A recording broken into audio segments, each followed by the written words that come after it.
She said, "Don't propose. My friends would mock the ring you could afford." So I didn't. 1 year later, I proposed to her coworker with a $10,000 ring in the same place. She was sitting 3 tables away. I'm 29M. My girlfriend at the time, ex now, was Mallory, 28F. We'd been together just over 3 years when this started, living together for one. On paper, it was stable. Good jobs. Shared rent. Weekend routines. The kind of relationship people assume is heading toward a ring. Mallory liked to remind me she had taste. Not preferences, taste. She corrected servers. She returned gifts in front of people. She talked about money like it was a personality trait. Early on, I thought it was confidence. Later, I realized it was judgment wearing nice shoes. The comments crept in slowly. About my car being temporary. About my watch looking aspirational. About how her friends' boyfriends were already established. She never yelled. She never demanded. She just smiled and said things that landed a half-second too late, like you didn't realize you'd been insulted until you were already apologizing. Around our 3rd anniversary, I started thinking seriously about proposing. Not impulsively, methodically. Budget spreadsheets. Savings goals. Quiet research late at night. I wasn't rich, but I was responsible. I wanted something meaningful, not flashy. I even found a small jeweler who talked more about craftsmanship than carats. One night, I floated the idea. Nothing dramatic. Just a someday soon kind of conversation while we were on the couch. She laughed. Not cruelly, worse. Amused. "Don't," she said, still smiling at her phone. "Don't what?" I asked. "Don't propose," she replied. "My friends would absolutely mock the ring you could afford." She finally looked at me then, like she was doing me a favor by being honest. "They're brutal," she added. I'd never hear the end of it. I waited for her to say something else. Something reassuring. Something like, "But I don't care." She didn't. That was the first night I understood something important was being negotiated without my consent. I didn't argue with her that night. That surprised her. She kept scrolling, waiting for me to push back, to joke, to reassure her I'd somehow level up. When I didn't, she glanced over with that irritated look she used whenever I didn't play my part. "You're quiet," she said. "I'm just being realistic." "I know," I replied. That seemed to bother her more than if I'd gotten defensive. Over the next few weeks, the subject kept resurfacing, never directly, always sideways. We'd go to dinner with her friends, and I'd hear it in the subtext. Comments about investment pieces. About standards.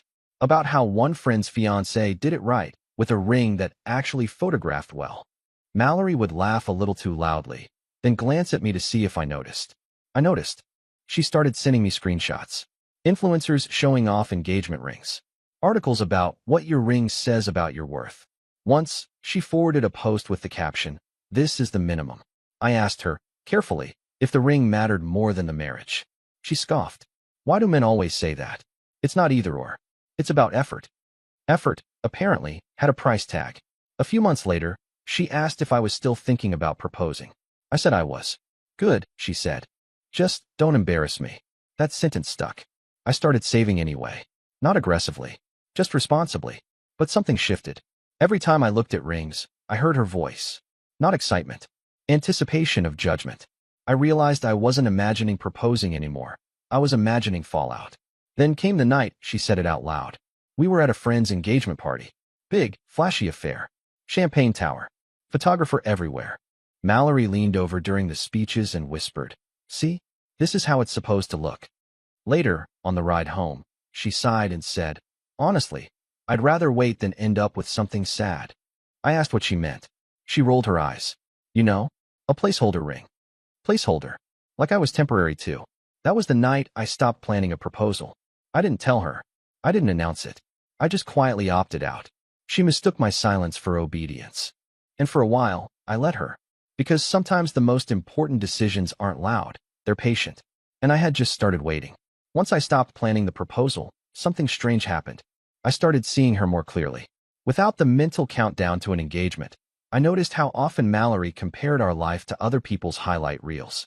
How every dinner out was ranked. How every purchase came with commentary about whether it kept up. How she never once asked what I wanted our future to look like, only whether it would measure up. She noticed the shift too. "You don't talk about the future anymore," she said one night while we were brushing our teeth. Not curious. Accusatory. "I do," I replied. "Just not out loud."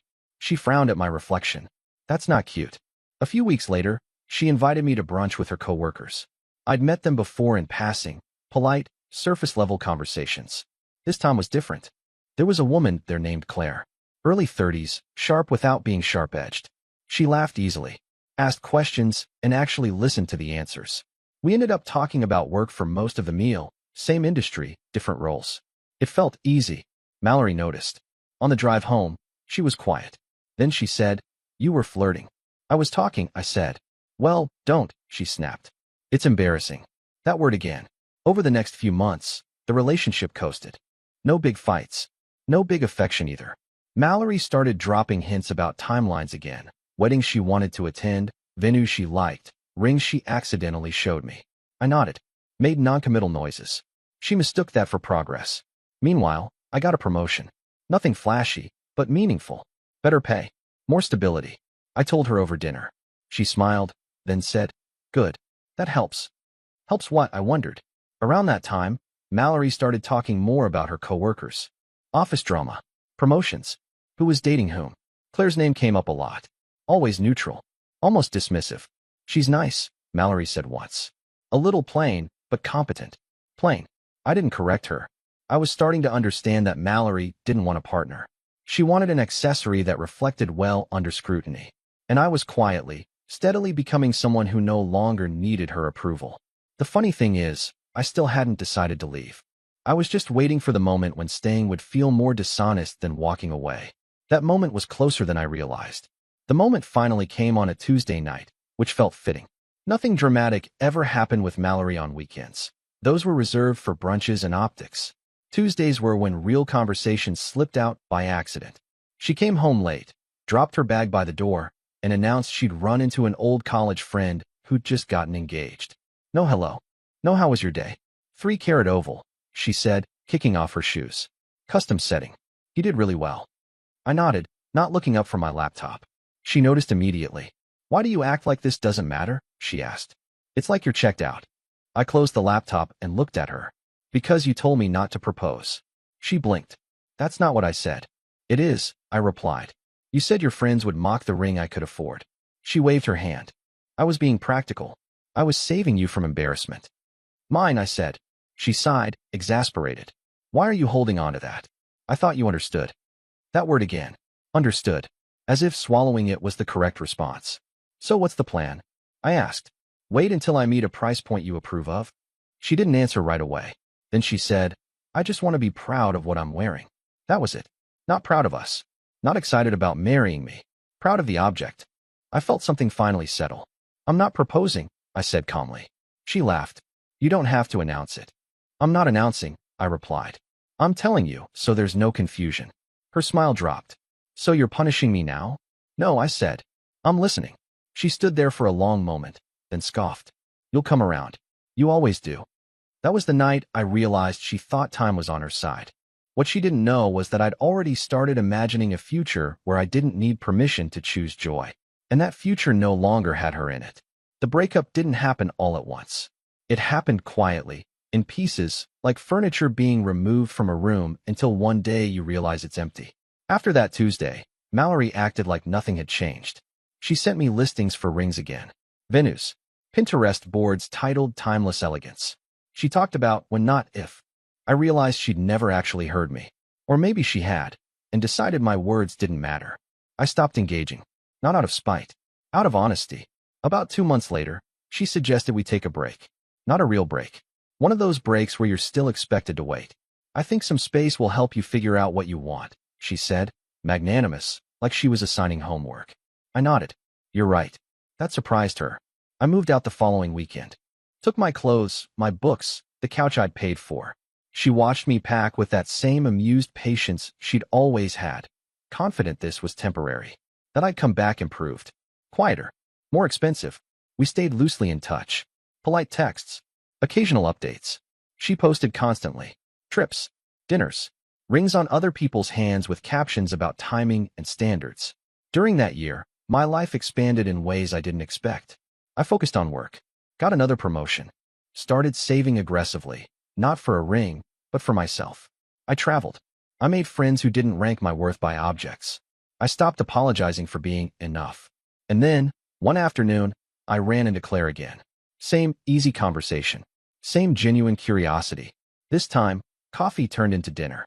Dinner turned into weekends. No commentary. No comparisons. No pressure.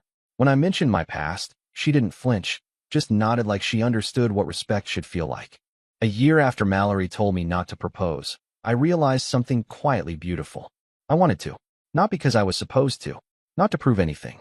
Because this time, it felt like an invitation, not a test. So I went back to that small jeweler. This time, I didn't ask what I could afford. I asked what would last. And I knew exactly where I'd propose. The place Mallory once told me was perfect for photos. She just never imagined who'd be standing there. I didn't rush the proposal. That surprised me too. With Mallory, everything felt like a countdown. How fast I could get somewhere acceptable. How quickly I could prove myself worthy of being chosen. With Claire, there was no timer. Just momentum. The quiet kind that builds because nothing is being forced. I saved for months. Not because anyone told me to, but because I wanted to. I wanted the ring to feel intentional, not defensive. When I finally set the budget, $10,000, it wasn't about flexing. It was about choosing something that reflected how solid everything felt now. The jeweler remembered me. That didn't take as long as I expected, he said with a smile. Neither did clarity, I replied. I picked a ring that didn't scream. Clean lines. Subtle weight. The kind of piece that wouldn't need explaining. When I slipped it into my pocket, I felt calm, not nervous, not anxious. Certain. I chose the place carefully too. The same restaurant Mallory once declared perfect for photos. The one she said would make an engagement feel real. Outdoor seating. Soft lighting. Always crowded on weekends. I made the reservation for a Friday night. Claire thought we were just going to dinner. The night of the proposal, everything went smoothly. Conversation flowed. Food arrived hot. The air felt light. When I stood up and pulled the ring out, there was no script running through my head, just presence. She said yes before I finished asking. Applause broke out from nearby tables. Someone cheered. A server smiled. That's when I saw her. 3 tables away. Mallory. She was sitting with 2 friends, mid-laugh, wine glass in hand, until her eyes landed on me. On the ring. On Claire's hands covering her mouth in shock. On the moment she once told me not to create. The color drained from her face. Our eyes met for half a second. That was all it took. I didn't smirk. I didn't wave. I turned back to my fiancé. And for the first time, I understood how powerful it is to choose someone who never made you feel like you had to earn the right to be loved. I didn't tell Claire about Mallory being there. Not that night. Not on purpose. The moment wasn't about anyone else, and I wasn't going to let an old ghost reach into something that finally felt clean. But Mallory noticed. I know she did, because my phone buzzed before dessert even arrived. A text. From a number I hadn't saved anymore, but didn't need to. Is that you? I didn't respond. Claire was still floating, turning the ring under the table light, laughing at nothing, asking me if this was real for the 5th time. Watching her felt grounding, like standing on solid ground after years of sand. When we left, I felt eyes on my back. I didn't turn around. The next morning, the messages started. First was curiosity. I didn't know you were seeing someone seriously. Then disbelief.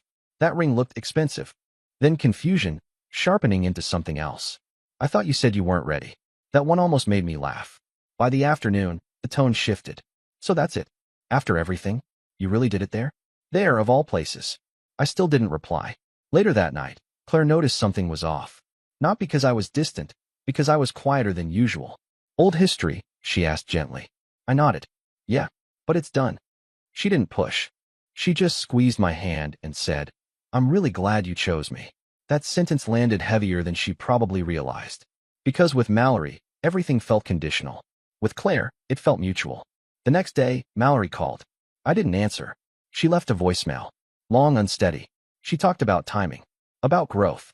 About how she never said no forever. About how she thought I understood the pressure she was under. Pressure from whom was never clarified. Then she said the line I didn't expect. I didn't think you'd ever actually give that ring to someone else. That told me everything. She hadn't wanted me to propose later. She wanted me to wait indefinitely. And watching me choose someone else, choose joy, had shattered the illusion that she was the prize at the end of the road. For the first time, I didn't feel anger toward her. Just distance. The kind you feel when something no longer has access to you. And I knew this story wasn't over yet. Because Mallory wasn't done trying to rewrite it. Mallory didn't wait long before trying a different tactic. 3 days after the proposal, she showed up at my office. Not storming in. Not crying. Composed. Polished. Dressed the way she always did when she wanted to be taken seriously. Tailored coat. Perfect hair. Neutral makeup that said I'm doing fine even when she wasn't. The receptionist called me and asked if I knew a Mallory. I did. Unfortunately, I met her in the lobby. She smiled when she saw me, like we were old friends who'd just run into each other at the grocery store. Wow, she said, eyes flicking immediately to my hand. So it's real. It is, I replied. She nodded slowly. I just wanted to talk. Not fight. Not make a scene. We stepped outside. She crossed her arms, a familiar posture. I don't understand how you went from not ready to this, she said. With her. I kept my voice calm. I didn't go from not ready. I went from not respected. She laughed lightly. Oh, come on. You know I was pushing you because I believed in your potential. That's not belief, I said. That's pressure. Her smile slipped. So now I'm the villain? No, I replied. You're just not the partner. That hit harder than I expected. I saw it in her face. She took a step back like the words had weight. I never said I wouldn't have said yes, she said quickly. I just wanted it done right. I know, I said. And that's the problem. She scoffed. So you spend 10 grand on a ring for a woman who barely knows you? I smiled. She knows me well enough not to measure me by it. That's when her voice cracked. You did this to hurt me. No, I said. I did this because I was finally loved without conditions. She stared at me for a long moment, then shook her head. You'll regret it. Maybe she believed that.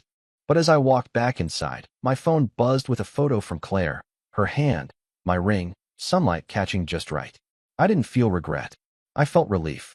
And Mallory, standing alone on the sidewalk, finally looked like someone watching a life move on without her.